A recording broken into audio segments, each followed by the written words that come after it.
வேந்தர் டிவி நேயர்களுக்கு அனைவருக்கும் இனிய காலை வணக்கம். யோகம் நல்ல யோகம் நிகழ்ச்சியில் ஒவ்வொரு நாளும் உங்களை சந்திப்பதில் மகிழ்ச்சி. இன்றைய நாளானது 13ஆம் தேதி 6வது மாதம் 2017ஆம் ஆண்டு வைகாசி மாதம் 30ஆம் நாள் செவ்வாய்க்கிழமை. மேஷம் முதல் மீனம் வரை உள்ள ராசி நேயர்களோடு தினப்பலன்களை பார்ப்போம். முதலாவதாக பார்க்கக்கூடிய ராசிக்காரர்கள் மேஷ ராசிக்காரர்கள். தொழில் நிமித்தமாக எல்லா விஷயங்கள் அனுகூலங்கள் காணப்படுகிறது. உத்தியோகத்தில் நல்ல விசேஷம் ஏற்படுகிறது. தடைப்பட்டிருந்த பதவி உயர்வுகள் தேடி வருவதற்குண்டான பிராப்தங்கள் காணப்படுகிறது. உத்தியோக மாற்றத்தை எதிர்நோக்கியிருந்த மேஷராசிக்காரர்கள் அனுகூலங்கள் காணப்படுகிறது. வார்த்தைக்கு மதிப்பும் மரியாதையும் சமூகத்திலும் வெளிவட்டாரத்திலும் குடும்பத்திலும் காணப்படக்கூடிய நல்ல கௌரவ அமைப்பு. தொட்டது தொடங்கக்கூடிய காலகட்டங்கள், நல்ல செய்திகள், மனதில் ஒரு சந்தோஷம், இனம் புரியாத ஒரு பய அமைப்பு நிவர்த்திகள் காணப்படுகிறது. குடும்பத்தாருடன் எல்லா விதமான பயணங்கள், தெய்வ சந்திதானத்திற்கு செல்வக்கூடிய பிராப்தங்கள் அனுகூலம். அடுத்ததாக பார்க்கக்கூடிய ராசிக்காரர்கள் ரிஷப ராசிக்காரர்கள். ஜவாப் ஜாமீன் கொடுக்காதீர்கள். எதிரிகள் பலம் அதிகரித்துள்ளது. மிக கவனமாக இருங்கள். கொடுக்கல் வாங்கல் பிரச்சனையில் தேவையில்லாத உங்கள் பேரை இழுத்து விடுவார்கள். எல்லா விதத்திலும் ஒரு நிதானம்.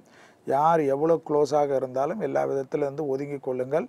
உங்களுக்கு இப்பொழுது நீங்கள் நல்லது செய்ய வேண்டும் என்று நினைத்தாலும் தேவையில்லாத குழப்பங்கள், பிரச்சனைகள், சங்கடங்கள் ஏற்பட்டுவிடும். குடும்பத்தில் உள்ள துணை அல்லது துணைவியார், பெற்றோர், பெரியோர் கூறுவதை தயவுசெய்து கேளுங்கள். அதை மீறுபவர்களுக்கு பெரும் சிக்கல்கள் காணப்படுகிறது. அடுத்ததாக பார்க்கக்கூடிய ராசிக்காரர்கள் மிதுன ராசிக்காரர்கள். சந்திராஷ்டம் காணப்படுவதை கவனத்தில் கொள்வது. குடும்பத்தில் ஒற்றுமை குறைபாடுகளுக்கு நிவர்த்தி ஏற்படும். வெளிவட்டாரம், உத்தியோகம், தொழில் அமைப்பில் எல்லாவற்றிலும் நிதானத்துடன் இருப்பது. கண்டிப்பாக இரவு நேர பயணம், அவசியமில்லாத பயணத்தை தவிர்த்து கொள்ளுங்கள். துக்க விஷயத்திற்கு செல்கின்ற சமயத்தில் குடும்பத்தாருடன் ஒன்றாக செல்லாமல் தனித்தனியாக செல்வது பெரிய அளவுக்கு யோகத்தையும் அனுகூலத்தையும் சங்கடத்திலிருந்து நிவர்த்தி.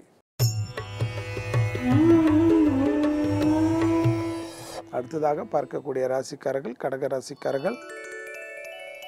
வெளிவட்டாரத்தில் லாபம், அனுகூலங்கள், மனதிற்கு பிடித்த விஷயங்கள், திடீர் அதிர்ஷ்டங்கள், பெரிய யோகங்கள், தொட்டது தொடங்கக்கூடிய காலகட்டங்கள்லாம் காணப்பட்டாலும் சுபவிரயங்கள் அதிகமாக காணப்படுகிறது. வரவுக்கு மீறிய செலவுகள் காணப்படுகிறது. அந்த செலவுகள் சுப செலவுகள் என்பதால் மனதிற்கு சந்தோஷமும் அனுகூலமும் காணப்படுகிறது. அதே சமயம் வீண் விரயங்கள் காணப்படுகிறதுனால் உடைமைகள், விலை உயர்ந்த பொருள்கள் விஷயத்தில் மிக மிக கவனமாக இருப்பது கடகத்திற்கு நன்மை. அடுத்ததாக பார்க்கக்கூடிய ராசிக்காரர்கள் சிம்ம ராசிக்காரர்கள். யோக பலங்கள், தைரியம், தன்னம்பிக்கை, கொடுக்கல் வாங்கல் பிரச்சனை தீர்வது, தைரியத்துடன் செய்யக்கூடிய காரியங்கள் ஏற்றத்தை ஏற்படுத்தி தருகிறது. மேலதிகாரிகளின் அரவணைப்புக்கு பாத்திரமாவீர்கள். மேலும் கண்டிப்பாக பணத்தட்டுப்பாடு தீர்வது, கொடுக்கல் வாங்கல் பிரச்சனைக்கு உண்டான பிராபலத்திலிருந்து நிவர்த்தி ஏற்படுவது, சட்ட சிக்கல் தீர்வது, எதிர்பார்க்காத இடத்திலிருந்து நல்ல செய்தி கிடைப்பது, புது உத்தியோக மாற்றங்கள் எதிர்நோக்கி இருந்தவர்கள் அதற்குண்டான அமைப்பு, சுபகாரிய தடைகள் நிவர்த்தி. அடுத்ததாக பார்க்கக்கூடிய ராசிக்காரர்கள் கன்னியா ராசிக்காரர்கள். கன்னியா ராசிக்காரர்களுக்கு கண்டிப்பாக எல்லா விஷயத்திலும் அனுகூலங்கள் காணப்பட்டாலும் பிள்ளைகள் விஷயத்தில் மட்டும் பூத கண்ணாடி ஆராய்ச்சி வேண்டாம். கர்ப்பஸ்தரிகள் சிறிது எச்சரிக்கையுடன் இருப்பதும், மருத்துவ ஆலோசனை மீறாமல் இருப்பதும், அடி வயிற்றிலிருந்து பாதம் வரை உள்ள உறுப்புகள் விஷயத்தில் ஏற்கனவே உபத்திரம் உள்ள கன்னியா ராசிக்காரர்கள் இன்று மிக மிக கவனமாக இருப்பது. பல விதத்தில் நன்மை, சந்தோஷங்கள், வெளிவட்டாரம், உத்தியோகம், தொழில் அமைப்பு எல்லாம் அனுகூலங்கள் காணப்பட்டாலும் தந்தை வழி உறவுகள் விஷயத்தோட தேகாரக்கும் மன சங்கடத்தை ஏற்படுத்தலாம். அடுத்ததாக பார்க்கக்கூடிய ராசிக்காரர்கள் துலா ராசிக்காரர்கள். கண்டிப்பாக இரத்த பந்த உறவுகளுடைய விஷயத்தில் சிறிது கவனமாக இருக்க வேண்டும். பூர்வீக சொத்தில் ஏதேனும் இருந்தாலும் அது பிறகு பேசித்துக் கொள்வது நன்மை ஏற்படுத்தி தரும். தலைவலி சம்பந்தப்பட்ட அமைப்பு, நரம்பு சம்பந்தப்பட்ட கோளாறு உள்ளவர்கள் மிக மிக கவனமாக துளாராசிக்காரர்கள் இருப்பது ஏற்றத்தை ஏற்படுத்தும். உத்தியோக நிமித்தமாக பயணங்கள் பல விதத்தில் யோகத்தையும் அனுகூலத்தையும் ஏற்படுத்தி தரும். அதே சமயம் தேவையில்லாத அனாவசிய பயணங்களை தவிர்த்து கொள்ளுங்கள். தெய்வ மார்க்கத்திற்கு உண்டான பயணங்களுக்கும் யோகத்தையும் அனுகூலத்தையும் மன நிம்மதியும் ஏற்படும். அடுத்ததாக பார்க்கக்கூடிய ராசிக்காரர்கள் விருச்சிக ராசிக்காரர்கள்.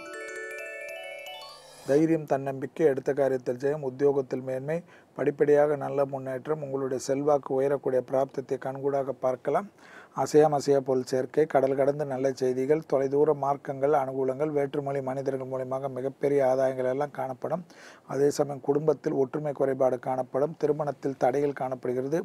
நிச்சயிக்கப்பட்ட திருமணத்தில் கூட ஆவேசமாக பேசுவதெல்லாம் பெரும் பிரச்சனையும் சிக்கலையும். குடும்பத்தில் அந்நியர் தலையீடு, உறவினர் தலையீடு, பிறர் குடும்ப விஷயத்தில் உங்கள் தலையீடு கூடாது. அடுத்ததாக பார்க்கக்கூடிய ராசிக்காரர்கள் தனுசு ராசிக்காரர்கள். வார்த்தைகளில் தேன் தடவிய வார்த்தை உன்னதமான சூழ்நிலை ஏற்படும். மேலதிகாரிகளுடைய பிரச்சனைகள் தீர்கின்றது. அரசாங்கத்தில் ஏற்கனவே பிரச்சனையாக இருந்தவர்கள் அந்த அமைப்பில் நிவர்த்தி ஏற்பட்டு அதற்குண்டான ஆர்டர்கள் சாதகமாக ஏற்படும். தனிப்பட்ட முறையில் செல்வாக்கு உயர்வதை கண்கூடாக பார்க்கலாம். தொட்டது தொடங்கக்கூடிய காலகட்டம், யோக பலங்கள், அனுகூலங்கள், படிப்படியாக நல்ல முன்னேற்றம், சீரும் சிறப்பும் ஏற்படுவதற்குண்டான பலன்கள், உத்தியோகத்தில் இருந்த பிரச்சனைகள் நிவர்த்திகள் காணப்படுவதை கண்கூடாக பார்க்கலாம். அடுத்ததாக பார்க்கக்கூடிய ராசிக்காரர்கள் மகர ராசிக்காரர்கள். மகர ராசிக்காரர்கள் பிள்ளைகள் விஷயத்தில் பூத கண்ணாடி ஆராய்ச்சி வேண்டாம். கர்ப்பஸ்திரிகள் சிறிது எச்சரிக்கையுடன் இருப்பது நன்மை தரும். உத்தியோகம், தொழில் அமைப்பில் படிப்படியாக நல்ல முன்னேற்றம், சுபகாரிய அமைப்புக்கு நல்ல செய்திகள், டக்கு என்று படிப்பு, தொழில், உத்தியோகம் போன்ற விஷயங்கள் அனுகூலத்தை ஏற்படுத்தி தரும். நீண்ட நாட்களாக திருமண அமைப்பில் பாதிப்புகள் இருந்தவர்களுக்கெல்லாம் நல்ல செய்தி கிடைக்கப்பெறுவதும், சுபவரவுக்கு உண்டான நல்ல செய்தி, குழந்தைகள் விஷயத்தில் அனுகூலமான அமைப்பெல்லாம் ஏற்படுவதற்கு உண்டான உத்தரவாதம். அடுத்ததாக பார்க்கக்கூடிய ராசிக்காரர்கள் கும்பராசிக்காரர்கள். கும்பராசிக்காரர்களுக்கு யோக பலங்கள், அனுகூலங்கள், சுபவிரயங்கள், இழந்த பொருளை கிடைக்கக்கூடிய பிராப்தங்கள், நீண்ட நாட்களாக தொலைதூரத்திலிருந்து நல்ல செய்தி வரும் என்று எதிர்பார்த்தவர்களுக்கு வரக்கூடிய பிராப்தங்கள், கடல் கடந்த அமைப்புகள், வேற்றுமொழி மனிதர்கள் மூலமாக மிக ஆதாயங்கள், வீடு கட்டுவது, வீடு புதுப்பிப்பது போன்ற விஷயத்திற்கு உண்டான தடைகள் நிவர்த்தி ஏற்படுவதை கண்கூடாக பார்க்கலாம். அடுத்ததாக பார்க்கக்கூடிய ராசிக்காரர்கள் மீன ராசிக்காரர்கள். லாபமான நாள், மனதிற்கு பிடித்த விஷயம், கொடுக்கல் வாங்கல் பிரச்சனை தீர்வது, கண்டிப்பாக எதிரிகள் பலம் முற்றிலுமாக முறியடிக்கப்படுவது, அரசு கௌரவம் ஏற்படுது, படைப்பாளிகளுக்கு பாராட்டுகள் கிடைப்பது, உத்தியோகத்தில் நல்ல முன்னேற்றங்கள் கிடைப்பது, மனதிற்கு தெம்பும் சந்தோஷம் கிடைப்பது, குடும்பத்தை விட்டு தொலைதூர பயணங்களுக்கு தயாராக இருப்பது போன்ற விஷயங்கள் எல்லாம் மீனத்திற்கு யோக பலத்தையும் சந்தோஷத்தையும் ஏற்படுத்தி தருவதும் தைரியமும் தன்னம்பிக்கையும் ஏற்படக்கூடிய நல்ல நாளை சரியாக முறையாக பயன்படுத்தி கொள்ளுங்கள். மீண்டும் நாளை யோகம் நல்ல யோகம் நிகழ்ச்சியில் சந்திப்பதில் மகிழ்ச்சி. நன்றி, வணக்கம்.